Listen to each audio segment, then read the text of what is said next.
Paz do Senhor a todos, louvado seja o nome do Senhor. Convido os irmãos a abrir a sua Bíblia, no Evangelho que escreveu Mateus, capítulo de número 7, a partir do versículo 28, nos diz assim: Quando Jesus acabou de proferir estas palavras, estavam as multidões maravilhadas da sua doutrina, porque ele as ensinava como quem tem autoridade, e não como os escribas. Amém. Hoje nós estaremos dando início àquilo que eu havia comentado, que é uma série, de estudos sobre a pedagogia de Jesus. Nós sabemos que o ensinamento, ele preencheu 85% do ministério de Cristo. Grande parte das atividades de Jesus estava concentrado no ensino. As outras realizações de Jesus Cristo foram muito pequenas em comparação com o ensinamento. Jesus, ele curou ali e aqui,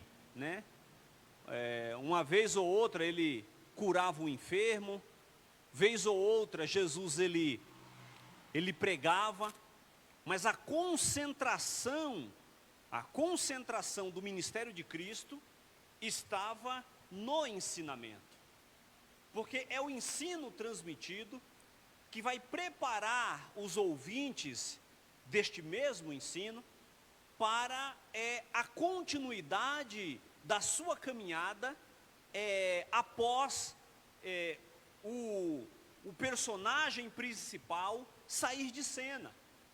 Então Jesus sabia que depois que ele se retirasse, depois que ele tivesse cumprido a sua missão, eram os seus ensinos que iria sustentar os apóstolos, bem como todos aqueles que foram ganhos por meio da pregação de Jesus, para darem continuidade àquilo que Cristo ensinou.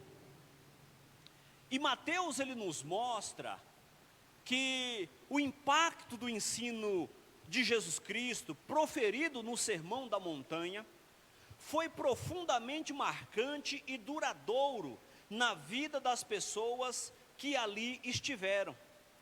A multidão ficou como que paralisada diante dos ensinamentos.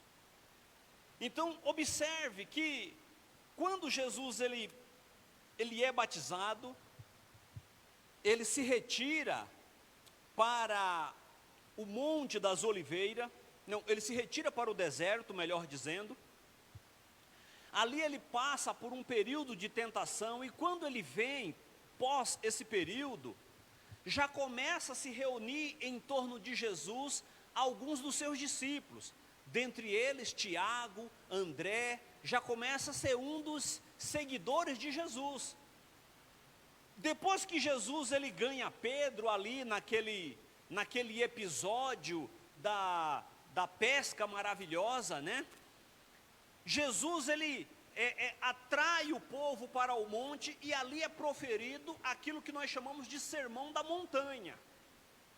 Havia uma grande multidão nesse episódio, e o impacto do ensino de Jesus foi profundamente marcante na vida daquelas pessoas que ali estiveram, de maneira que eles ficaram como que paralisados diante dos ensinamentos.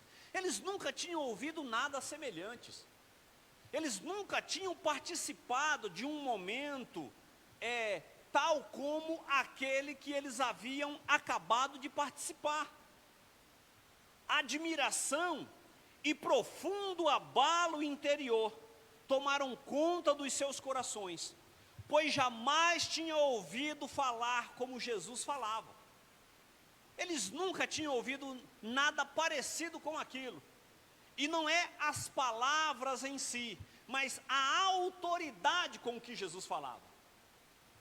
Não era as palavras, porque as palavras, ele já tinha ouvido algo semelhante com os ensinamentos dos escribas, na sinagoga, no templo e daí por diante. Mas a admiração não era por conta do conteúdo daquilo que estava sendo dito, mas pela autoridade com a qual esse conteúdo era transmitido. E essa é a causa da admiração deles. O texto diz que a multidão estava maravilhada da sua doutrina, porque ele as ensinava como quem tem autoridade. Falava com propriedade. Há pessoas que nos convencem daquilo que ela está dizendo, por conta da propriedade com a qual ela fala, a segurança. Você está conversando com alguém sobre um assunto da qual você desconhece, e a pessoa que está te falando sobre aquilo, te convence, porque ela tem autoridade naquilo que fala. Ela fala com propriedade. E o texto diz que o povo fica maravilhado da sua doutrina, porque a sua forma de falar não era igual à dos escribas. Os mestres da época podiam anunciar com formulações cuidadosas e expressões elaboradas uma série de prescrições morais detalhadas. Mas Jesus derruba, a partir da sua autoridade divina, tudo o que eles haviam falado. Jesus, ele vai desconstruindo aquilo que havia sido afirmado por muitos dos líderes religiosos que havia naquela época. E ele vai trazendo uma aplicação da palavra de Deus coerente, equilibrado com aquilo que o Senhor esperava da vida das pessoas. No Sermão do Monte, Jesus ele usa esse princípio diversas vezes. Eu vou citar pelo menos 2 exemplos aqui rápidos. Jesus ele vai dizer, Moisés ele disse, não matarás, eu porém vos digo, não vos encolerizeis. Moisés disse, não adulterarás, eu porém vos digo, não cobiceis, não olhem para uma mulher com cobiça. Não é não olhar para uma mulher, irmão, porque não olhar para uma mulher é só se a gente for cego, né? É impossível nós não olharmos. Mas o que o texto diz é não olhe com cobiça. Jesus ele vai desconstruindo algumas das verdades que estavam estabelecidas e que eram pregadas corriqueiramente pelos escribas, pela comunidade religiosa. Jesus vai desconstruindo alguns princípios. Nenhum discurso que tenha saído dos lábios humanos era mais arrasador e impactante do que esse. Nenhum dos ensinamentos da época trouxe um impacto mais significativo na vida dos ouvintes do que as palavras de Jesus.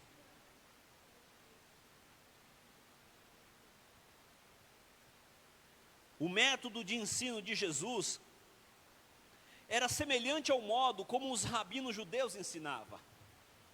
Porém, as suas palavras foram marcadas por uma autoridade que provocavam assombro. As palavras de Jesus, ela provocava assombro naqueles que ouviam.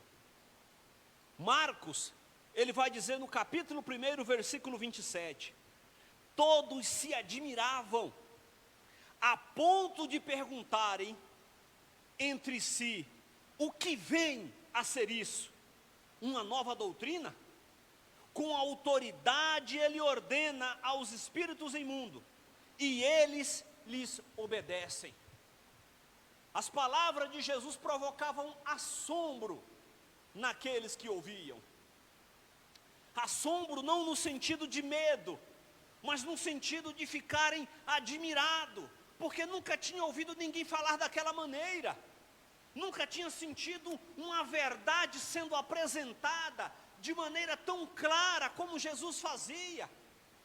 Eles nunca viram nenhum líder religioso deixarem eles com as suas hipocrisias exposta diante de todos, como Jesus fazia.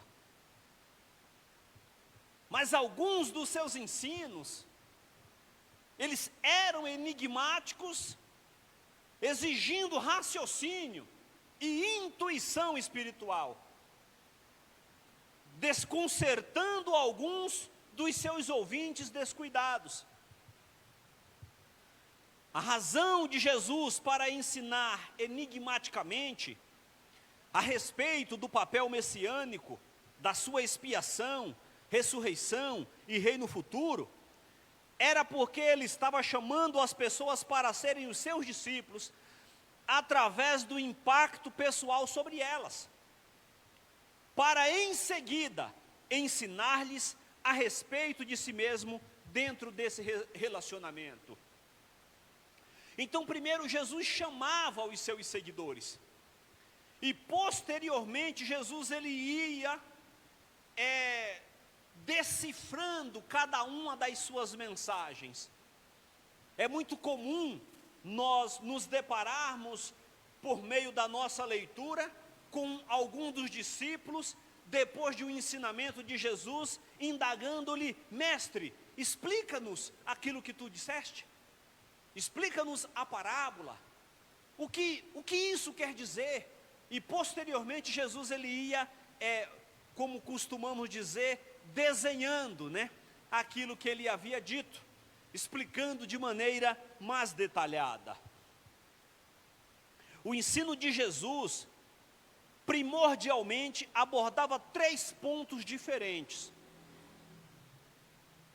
O primeiro era o Pai divino, que os discípulos que o tinha enviado e o dirigia, e com quem os seus discípulos precisavam aprender a relacionar-se. O primeiro alvo do ensino de Jesus Cristo era o próprio Pai, aquele que havia lhe enviado, e para quem os discípulos deveriam aprender a se relacionar com ele de maneira mais íntima. Esse era o primeiro alvo do ensinamento. O segundo era o povo, tanto o indivíduo como grupos, alvos das suas constantes chamadas ao arrependimento e à nova vida.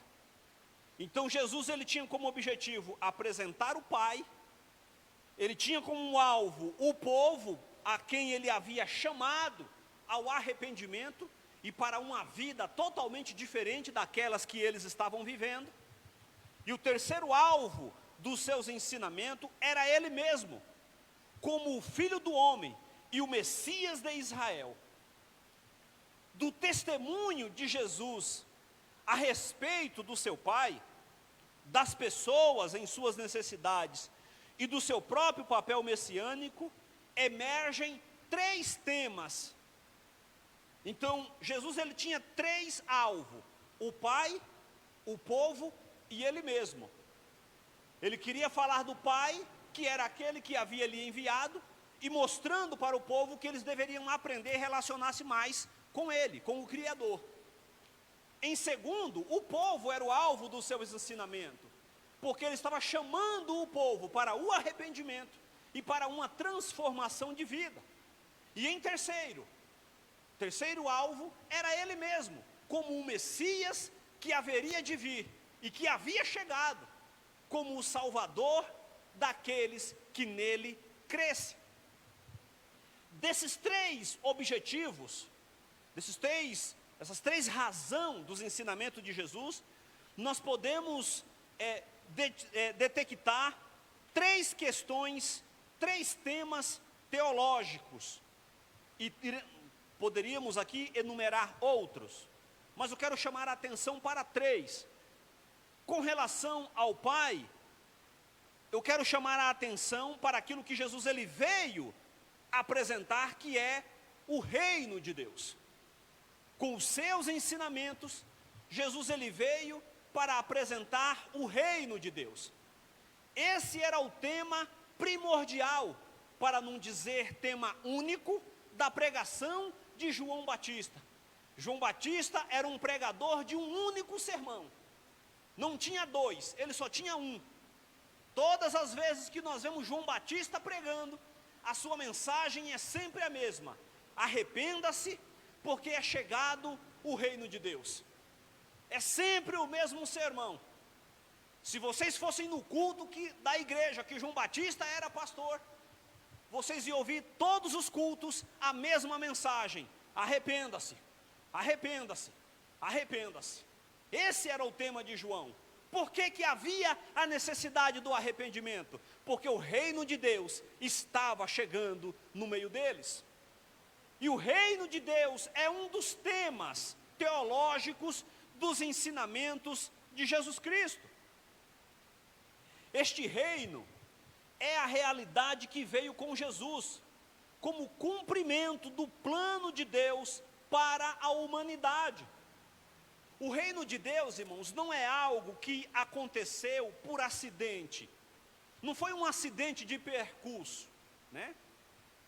Nós conhecemos, por exemplo, casais que têm um filho que foi meio que um acidente de percurso, não fazia parte do plano.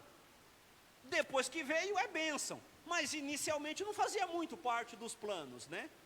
A minha terceira filha é um caso desse. Não fazia muito parte dos planos e acabou vindo. O reino de Deus não foi um acidente de percurso, porque Adão pecou e aí Deus ficou desesperado sem saber o que fazia, e agora então vamos criar um plano para a salvação da humanidade. Não. A Bíblia diz que antes de Deus criar o homem, Ele já tinha criado o plano de salvação para o homem. Então, o reino de Deus é uma realidade que veio com Jesus Cristo como cumprimento do plano de Deus para toda a humanidade. Se cumpriu o que Deus havia prometido, do qual os profetas do Antigo Testamento falaram com muita frequência. Com muita frequência eles anunciaram esse acontecimento. O reino está presente com Jesus, e os seus milagres são sinais desse acontecimento. Os ensinamentos de Cristo, Ele tinha como objetivo o Pai, o povo e Ele. E com esses três objetivos, nós detectamos três temas teológicos. No Pai, nós detectamos o reino de Deus.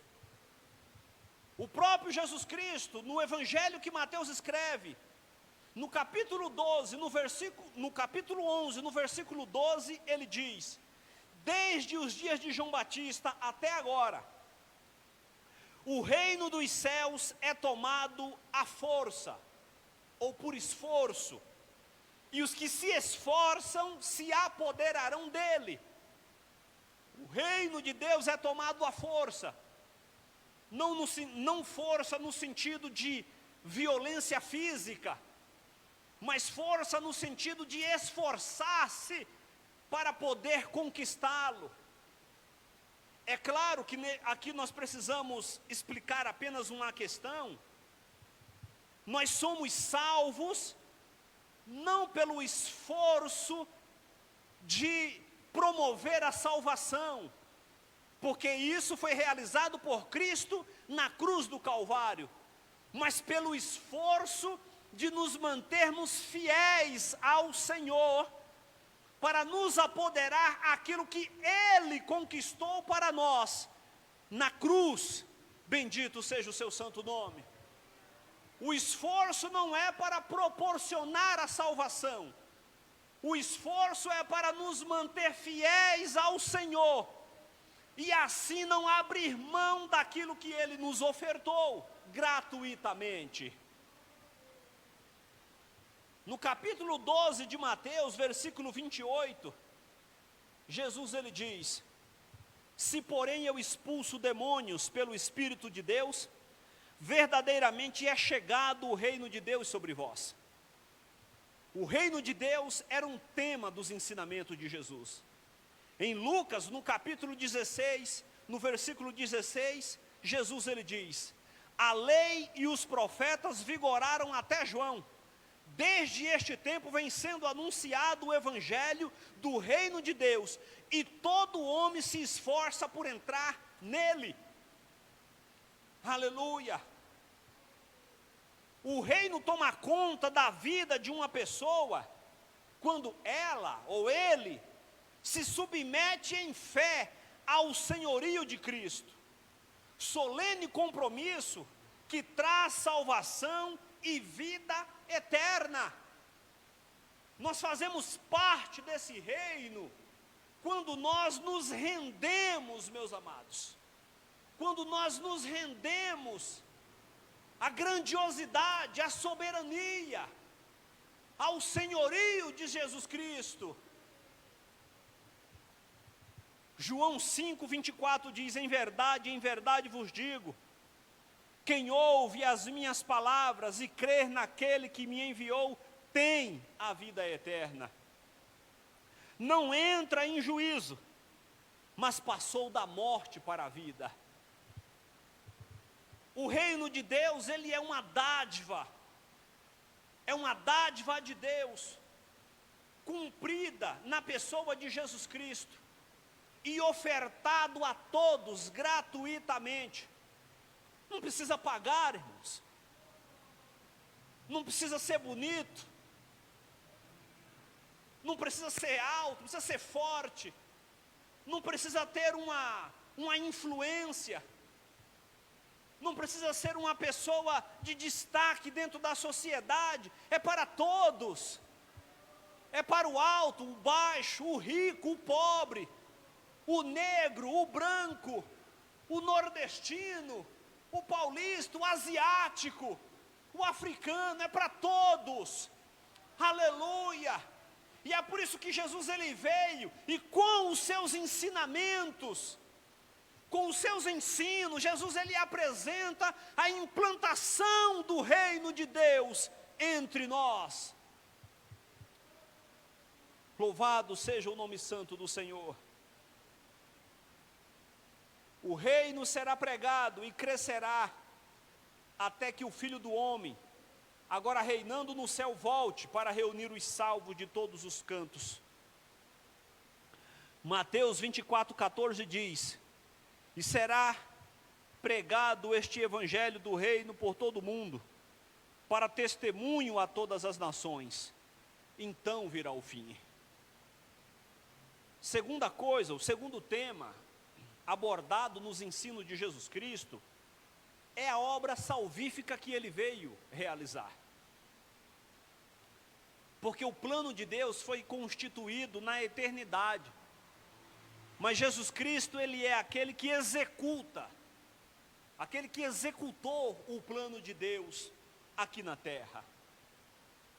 Tendo descido do céu, segundo a vontade do Pai, para levar à glória os pecadores arrependidos, Jesus morreu por eles, chama-os e os traz para si mesmo, perdoa os seus pecados e preserva-os seguro até o dia da ressurreição. Aleluia! Jesus é aquele que nos guarda, irmão, dos nossos tropeços. Jesus é aquele que nos guarda dos nossos tropeços. Veja que Jesus ele diz a Pedro: Pedro, eis que o diabo rogou ao Pai, pediu para cirandar com a tua vida, mas eu roguei ao Pai e intercedi por ti, Pedro.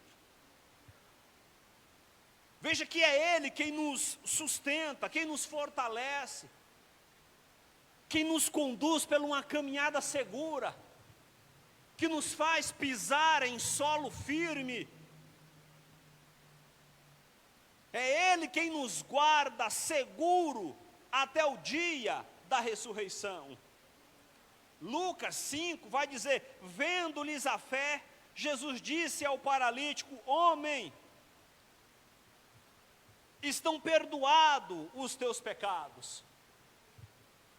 Jesus é aquele que proporciona, aleluia, o perdão por meio da sua obra salvífica, a qual ele veio realizar.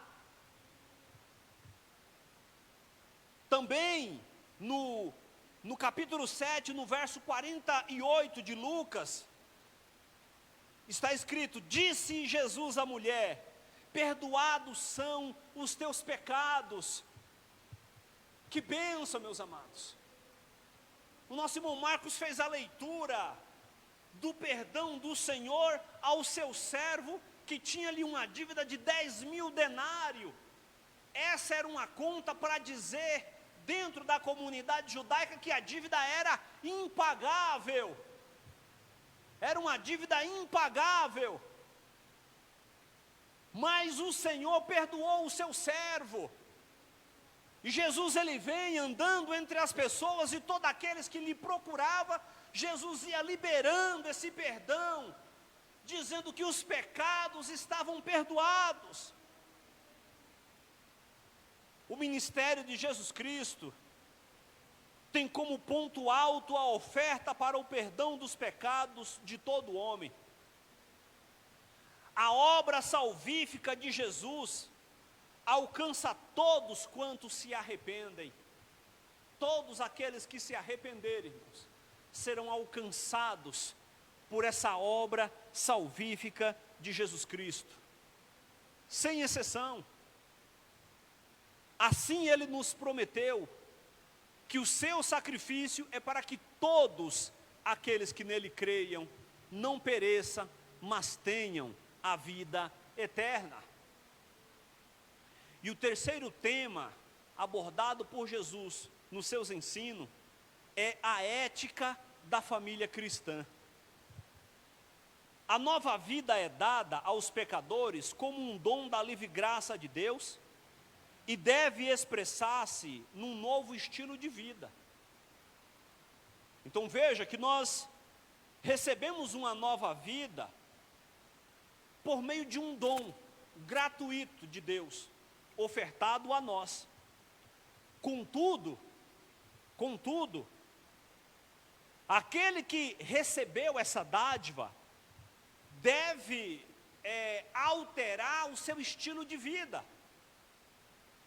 Os que receberam a graça devem ser agradecidos. Os que são grandemente amados precisam mostrar grande amor aos outros. Os que vivem porque são perdoados devem eles mesmos perdoar. Jesus, ele diz que aquele que mais é perdoado, mais é agradecido. Ou pelo menos deveria, né? Aquele quem mais é perdoado, mais é agradecido. Ou pelo menos deveria ser. Os que conhecem a Deus como seu amoroso Pai Celestial, devem aceitar a sua providência, sem amargura, honrando todo o tempo, confiando em seu cuidado protetor. Em resumo, os filhos de Deus devem ser como o seu Pai e seu Salvador, e ser completamente diferente do mundo.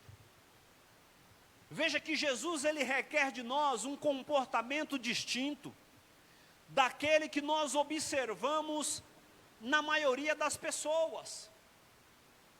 Nós não podemos ser como a maioria são, precisamos ser diferente. Os nossos filhos, que volta e meia usa essa expressão, né? Quando nós dizemos a ele, não vai fazer isso. Mas por que, pai? Todo mundo faz. Você não é todo mundo. Você não é todo mundo. Não vai fazer. Jesus, ele requer de nós um comportamento, e assim como nós, em algum momento, já restringimos nossos filhos, e dizer-lhe que ele não é todo mundo, da mesma forma, Deus, ele espera de nós um comportamento de forma parecida com essa, de que nós não devemos nos comportar como todo mundo se comporta. Essa é a exigência daquele que é inserido, introduzido no reino de Deus. No capítulo 5 do Evangelho que Mateus escreve, no versículo de número 20, Jesus ele diz o seguinte: porque vos digo que se a vossa justiça não exceder em muito a dos escribas e fariseus, jamais entrareis no reino dos céus. Observe, irmãos, que Jesus ele não está falando, não é nem das pessoas, contextualizando, né? Não é nem das pessoas que não eram crentes, mas os fariseus era um grupo de religiosos hipócritas, que, como nas palavras de Jesus, atava um fardo pesado, difícil de carregar, colocava sobre o ombro do povo, mas ele mesmo nem com o dedo empurrava. Então Jesus ele não está falando, não é nem daqueles pecadores que não tinha uma devoção religiosa. Jesus está falando era de um grupo religioso, e que esses que estavam sendo inseridos no reino de Deus, eles precisavam ter um comportamento muito superior, até mesmo daqueles religiosos, alguns deles que eram até mesmo admirados por muitos deles. Nós podemos observar esse tipo de situação entre nós. É a classe religiosa, como Jesus utilizava ou falava em relação a esse grupo de religiosos da época, de líderes, e ele sempre utiliza o exemplo dos escribas e dos fariseus. Nós podemos observar algo muito semelhante com isso nos nossos dias. Eu jamais vou pedir algo para a igreja, se eu não for o primeiro a estar disposto a fazer aquilo que eu estou sugerindo. Senão, isso é hipocrisia, irmãos. Eu jamais vou chegar aqui e dizer para vocês, vamos fazer tal coisa, se eu não colocar o meu nome como o primeiro da lista. Jamais vou fazer isso, porque se eu fizer isso, eu estarei sendo hipócrita. Como é que você exige algo da qual você mesmo não quer fazer? Como é que eu convoco os irmãos para oração se eu não estou presente? Como é que eu chamo os irmãos para realizar algo se eu não estiver presente? Como é que eu chamo os irmãos e convoco aqui uma determinada contribuição para realizar uma atividade específica, se eu não for o primeiro a colocar a mão no bolso e também contribuir? Não tem como. É necessário ser o primeiro a fazer quando você exige algo de alguém. E Jesus, ele censurava a comunidade religiosa, sobretudo os líderes, porque, como ele diz, ele atava um fardo muito pesado, colocava no ombro das pessoas, mas eles mesmos nem com o dedo ajudavam a empurrar. Nós vemos isso quando as lideranças que tem por aí, algumas delas, mandam as pessoas vender o que tem para doar, enquanto eles não fazem isso. Vocês veem algum deles fazendo isso? Doando tudo que eles têm? Aqui, ó, que eles fazem. Ele quer que você faça. Então, para você orientar algo, você tem que ser o primeiro a fazer. E aí sim, talvez você encoraje algumas outras pessoas a seguir os seus passos. E Jesus diz que aquele que está sendo inserido no reino de Deus, a sua justiça, ela não pode ser igual a de todo mundo. Ela precisa ser, e não é superior, hein? Versículo 20 diz, em muito, exceder em muito, não é um pouquinho, exceder em muito a dos escribas e fariseus, jamais entrarei no reino dos céus. Logo nós entendemos, irmãos, logo nós entendemos que se o nosso comportamento é igual ao de todos, de todas as pessoas, o reino de Deus não faz parte da nossa vida. Nós não adentraremos lá. É duro, né? Mas é a realidade. Se o nosso comportamento não for diferenciado, Jesus ele diz, não é que talvez você não faça parte. Jesus ele diz que jamais você entrará no reino de Deus. Vocês não, nós, né? Deixa eu me colocar no meio. Porque jogando só para os outros, né? Trazer para cá também. Se o nosso comportamento não for diferenciado, nós não fazemos parte do reino de Deus, meus irmãos. Aleluia. A verdade ela tem que ser encarada assim como ela é. E aí não adianta você ter vindo ao culto, não adianta você participar da ceia, não adianta você contribuir religiosamente, financeiramente com as ofertas, seja lá qual for a sua contribuição, não importa. Não adianta você ajudar aos necessitados. É necessário você ter um comportamento. Todas essas coisas que eu disse anteriormente, é bom que seja feito, você precisa fazer. Venha aos cultos, participa da ceia, ajuda, se você puder, aos necessitados, contribui financeiramente com as necessidades da igreja. Só que tudo isso não é um fim em si mesmo. Não é um fim em si mesmo. Se o nosso comportamento ele não for um diferencial, nós jamais faremos parte do reino de Deus.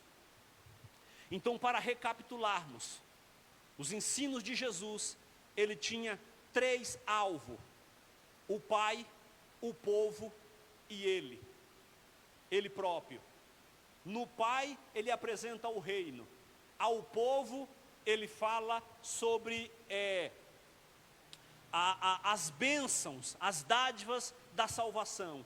E sobre ele se apresenta como o Messias, que veio para a redenção de toda a humanidade. O Sermão do Monte, irmãos, para concluir, o Sermão do Monte deixou o povo maravilhado, pois Jesus falou com autoridade divina. Jesus viu no ensino a gloriosa oportunidade de formar os ideais, as atitudes e a conduta do povo em geral.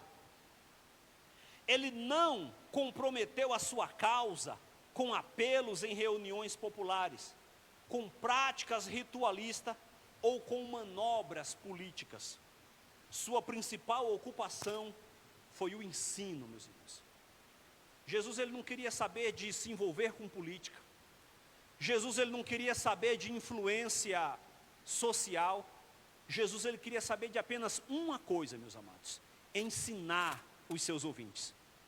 E ele tinha convicção que todas essas coisas acompanhariam os seus ensinamentos. Todas as outras coisas acompanhariam os seus ensinamentos. Nós observamos que há muitos líderes se embaraçando nas suas práticas ministeriais, envolvidas com um monte de outras coisas, que não é o Evangelho de Jesus Cristo. O que Jesus se preocupava era com o ensinamento. Como disse inicialmente, 85% do ministério de Jesus foi o ensino, meus amados. Ali e aqui ele curava pregava, mas geralmente ele ensinava. Ele estava ensinando o povo, porque ele sabia que os seus ensinamentos seria impactante e duradouro na vida dos seus ouvintes. Aleluia. Os seus ensinos, meus amados, foi tão consistente que até hoje ele transforma vidas. Até hoje as palavras de Jesus, ele molda o ser humano, porque nas suas palavras existem autoridade. Bendito seja o nome santo do Senhor. Que Deus em Cristo continue abençoando, meus amados.